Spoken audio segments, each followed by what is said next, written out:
اللہم صلی علی نہیں تھی۔ حضرت عمر نے تو دوسرا کرتا نہیں پہنا ساری زندگی، وہ جو مکان آ رہا تھا وہی چل رہا تھا، وہ تو تھوڑے پہ قرضہ تھا ان پہ، لیکن ہر نماز کے بعد صحیح بخاری میں موجود ہے وہ دعا مانگتے تھے، اللہم ارزقنی شہادتاً فی سبیلک، یا اللہ ایسا نہ ہو میں تبھی موت چلا جاؤں، مجھے اپنے رستے میں شہادت کی موت دینا۔ ہر نماز کے بعد دعا مانگی جا رہی، لیکن شہادت والی موت کی نہیں، شہادت والی موت، اللہم ارزقنی شہادتاً فی سبیلک۔ اور مالک مدینہ چھوڑنے کو دل نہیں کرتا، یا اللہ شہادت کی موت دینا، اور دینا بھی اپنے نبی کے شہر کے اندر، یہیں رہوں، یہیں میرا مدفن بنے۔ اللہ نے انہیں موقع دیا۔ آپ دیکھیں نا، ان لوگوں کا دل کرتا تھا۔ حضرت خالد بن ولید رضی اللہ تعالیٰ عنہ ساری زندگی میدان میں گزاری، پورے جسم میں 1 انچ جگہ باقی نہیں تھی جہاں زخم نہ ہو، ساری زندگی میدان میں رہے، لیکن آخری وقت روتے تھے، فرماتے تھے اس کی بے نیازی دیکھو، میں شہادت کے لیے میدان میں رہا لیکن شہادت میرا مقدر ہی نہیں تھی۔ اور پھر آخری وقت بھی فرمایا میرا گھوڑا، میرے کپڑے، میری زرہ، میری تلوار یہ کسی مجاہد کو دے دینا، چلو میں اب جہاد میں نہیں ہوں تو میرا سامان تو جہاد میں رہے، کسی مجاہد کو دینا۔ ان لوگوں نے جتنی محنت کی نا، مرنے کے بعد کے لیے کی، مرنے کے بعد کے لیے، زندگی کا جو دوسرا پل ہے اس کے لیے کوشش کی۔ وہاں انہوں نے صدقات جمع کرائے، خیرات جمع کرائے، عبادات جمع کرائیں، حسن اخلاق جمع کرایا، اچھا سلوک جمع کرایا۔ انہوں نے آخرت کے بینک میں ڈھیروں مال جمع کرایا، وہاں ان کے مکان بک ہوئے، جنت میں ان کے نام کی بڑی بڑی جگہیں اللہ تبارک و تعالیٰ کے فضل سے طے کی گئیں۔ تو پھر انہیں وہاں جانے میں کوئی دشواری بھی نہیں تھی، انہیں کوئی مشکل نہیں تھی، وہ تیار تھے۔ لیکن چونکہ ساری محنت ہی دنیا کے لیے ہے، وہ جو خاص ایک آخرت پر مسلمان کا ایمان اور یقین اور تیقن تھا، اس طرف ہمارا مزاج نہیں۔ آپ دیکھیے حضرت ملک الموت اسرائیل علیہ السلام نا حضرت ابراہیم علیہ السلام کی روح قبض کرنے کے لیے حاضر ہوئے، تو کہا جناب چلیے آپ کی روح لینے آیا ہوں۔ تو حضرت ابراہیم علیہ السلام فرمانے لگے، اسرائیل، یہ قاضی ثناء اللہ صاحب پانی پتی رحمۃ اللہ علیہ نے اس کو تفسیر مظہری میں لکھا ہے۔ حضرت ابراہیم خلیل اللہ علیہ السلام فرمانے لگے، اسرائیل کیا کوئی خلیل بھی اپنے خلیل کی روح قبض کرتا ہے؟ واتخذ اللہ ابراہیم خلیلا، اللہ نے تو مجھے دوست بنایا، دوست ہو کے دوست کی روح قبض کرنے جا رہا ہے۔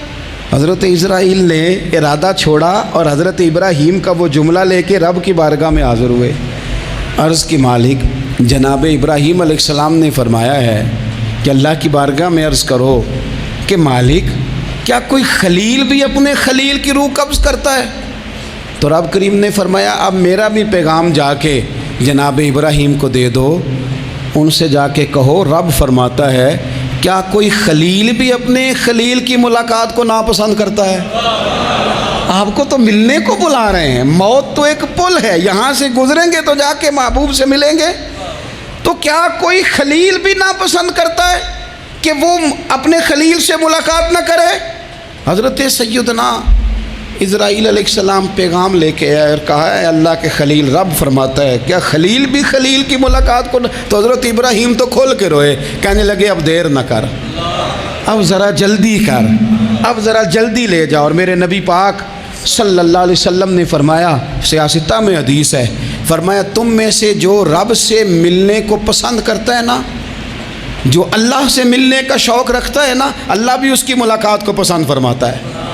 تم میں سے جو رب سے ملنے کا شوق رکھتا ہے، اقبال کیا کہتے ہیں تیرے عشق کی انتہا چاہتا ہوں، تو میری سادگی دیکھ میں کیا چاہتا ہوں، میرا ذرا سا تو دل ہے مگر شوق اتنا، میں وہی لن ترانی سنا چاہتا ہوں، مالک میرا دل کرتا ہے میں تجھ سے کہوں رب آریلی، میں تجھے دیکھنا چاہتا ہوں، اور تو مجھے کہے لن ترانی، تو نہیں دیکھ سکتا، میرا ذرا سا تو دل ہے مگر شوق اتنا، میں بھی وہی لن ترانی سنا چاہتا ہوں۔ پھر خود ہی کہنے لگے او بھری بزم میں راز کی بات کہہ دی، میں بڑا بے ادب ہوں سزا چاہتا ہوں۔ یہ تو سب کو بتانے والی بات ہی نہیں تھی جو میں نے بتا دی، بھری بزم میں راز کی بات کہہ، بڑا بے ادب ہوں سزا چاہتا ہوں۔ نبی کریم علیہ السلام نے فرمایا تم میں سے جو رب کی ملاقات کا شوق رکھتا ہے نا، اللہ بھی اس کی ملاقات کو پسند فرماتا ہے۔ اور فرمایا تم میں سے جس کا رب سے ملنے کا شوق نہیں نا، اللہ بھی اس کی ملاقات کو پسند نہیں فرماتا۔ یہ سیاستہ میں حدیث ہے۔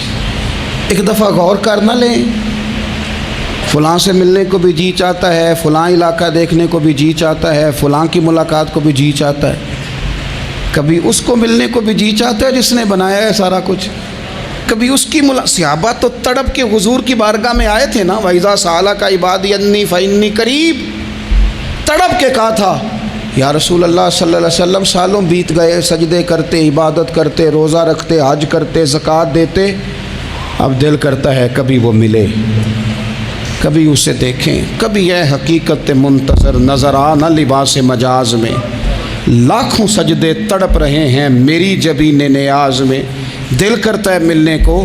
تو جب صحابہ نے آ کے حضور کی بارگاہ میں یہ عرض کی نا، یا رسول اللہ رب سے ملنے کو جی چاہتا ہے، تو اللہ نے فرمایا وَإِذَا سَأَلَكَ عِبَادِي عَنِّي فَإِنِّي قَرِيبٌ، اے محبوب جب میرے بندے آپ کے پاس آ کے میرے بارے میں سوال کریں تو ان سے فرما دو میں تو ان کے قریب ہی ہوں، جب بھی دعا مانگیں گے میں ان کی دعاؤں کو قبول فرماؤں گا، میں قریب ہوں ان کے۔ اپنے دل کے اندر شوق ہو، اللہ رسول کی طرف بڑھنے کا شوق ہو، مسلمان موت سے نہیں ڈرتا۔ لیکن صحیح بخاری اور صحیح مسلم میں حدیث ہے، نبی پاک علیہ الصلوۃ والسلام نے فرمایا آج ایک مسلمان 1000 کافر کو آگے لگا لیتا ہے اور کافر بھاگ جاتا ہے، ایک وقت آئے گا ایک کافر ہوگا اور 1000 مسلمان کو بھگا ڈالے گا۔ یا رسول اللہ کیوں؟ ہمارے پاس اسلحہ نہیں ہوگا، ہمیں لڑنے کا سلیقہ نہیں آئے گا؟ تو نبی پاک علیہ السلام نے فرمایا یہ مسئلہ نہیں، تمہیں وہن ہو جائے گا، وہن۔ یا رسول اللہ یہ وہن کیا ہوتا ہے؟ تو حضور نے فرمایا تمہیں نا زندگی سے پیار ہو جائے گا، تمہیں مرنا برا لگے گا، کراہت آئے گی مرنے سے، تم مرنا نہیں چاہو گے۔ تو جب کسی کو زندگی سے پیار ہو جائے تو پھر وہ بھاگتا ہے، پھر وہ ہر بندے کی ہر بات مانتا ہے چونکہ وہ جینا چاہتا ہے۔ اور کچھ لوگ ایسے ہوتے ہیں، وہ جب بدر میں مسلمان پہنچے نا تو جاسوس بھیجا ابو جہل نے، کہا جاؤ پتہ کر کے آؤ لوگ کتنے ہیں اور ان میں جوان کتنے ہیں، بوڑھے کتنے ہیں اور اسلحہ کتنا ہے۔ جاسوسی اس دور میں بڑی آسان تھی، کوئی مخصوص وردی تو فوجیوں کی ہوتی نہیں تھی۔ تو وہ شخص آ گیا، مسلمانوں کو دیکھ کر واپس گیا، تو جا کے اس نے بدر کے دن ابو جہل سے کہا کہ وہ 313 ہیں اور ان میں بچے بھی ہیں، بوڑھے بھی ہیں اور اسلحہ بھی زیادہ نہیں، اور گھوڑے اور اونٹ اور سواریاں بھی تھوڑی ہیں۔ تو ابو جہل بڑا ہنسا اور معاذ اللہ کہنے لگا کیا ان نے ہم سے لڑنا ہے، تھوڑے سے تو لوگ آئیں، اس طرح کرو صبح نا انہیں پشتوں پہ باندھ کے نا گھوڑوں کی تو مکے لے چلتے ہیں، وہاں جا کے دیکھیں گے ان کے ساتھ کیا کرنا ہے۔ تو وہ جاسوس کہنے لگا پوری بات تو سن لے۔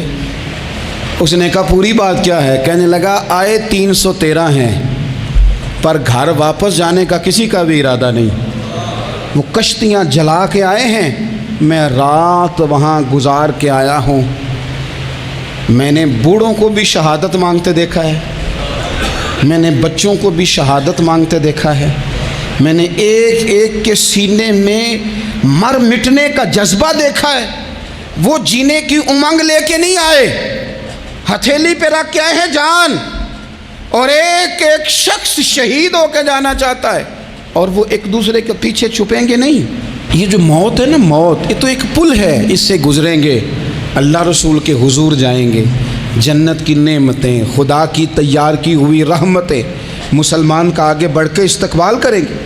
حضرت عمار بن یاسر رضی اللہ تعالیٰ عنہ کو زخم لگ رہا ہے میدان جہاد میں، اور تیز زخم لگ رہا ہے، سخت تکلیف میں۔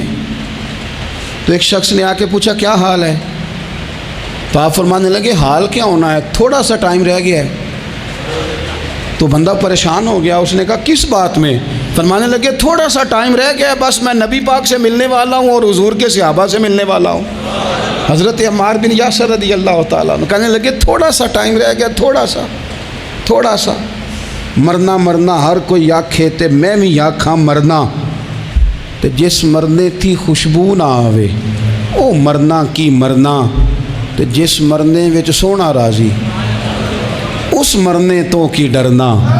ایک گل رکھنا یاد کہ میرا جس دن ہووے مرنا، سب کچھ کرنا، سب کچھ کر کے میرا منہ روزے ول کرنا، شاید میرا آقا آوے میں دیدار حضور دا کرنا۔ فرمایا کہ وہ تو بالکل قریب آ گیا ٹائم۔ حضرت سیدنا بلال حبشی رضی اللہ تعالیٰ عنہ، آخری وقت ہے، لوگ بڑا اس کا منظر جب بیان کرتے ہیں تو خوفناک بیان کرتے ہیں، اس طرح کا لہجہ اختیار کرتے ہیں کہ بات سن کے بندہ کانپ جائے۔ سیدنا بلال حبشی رضی اللہ تعالیٰ عنہ بالکل آخری وقت ہے، جانے کا ٹائم۔ تو حضرت بلال کی اہلیہ قریب بیٹھی ہیں تو کہنے لگی بڑے غم کا موقع آ گیا، غموں کی رات شروع ہو گئی، حالات میرے لیے مشکل آ گئے۔ آپ نے فرمایا کیا ہوا؟ کہنے لگی آپ جا رہے ہیں؟ تو حضرت بلال کہنے لگے یہ غم کا موقع نہیں، یہ تو خوشی کا موقع ہے، میں جاؤں گا تو حضور سے ملوں گا نا، جاؤں گا تو نبی پاک سے ملاقات ہوگی، یہ تو میرا ملاقات کا وقت آیا۔ تو اپنی زندگی کے اندر انسان کچھ اپنی آخرت کے لیے کرے، کچھ زاد راہ جمع کرے، کچھ وہ تیاری کرے، کچھ اس کے پاس ایسے اعمال ہوں جس کی بنیاد پر اس کا رب رسول کی بارگاہ میں حاضری کو جی چاہے۔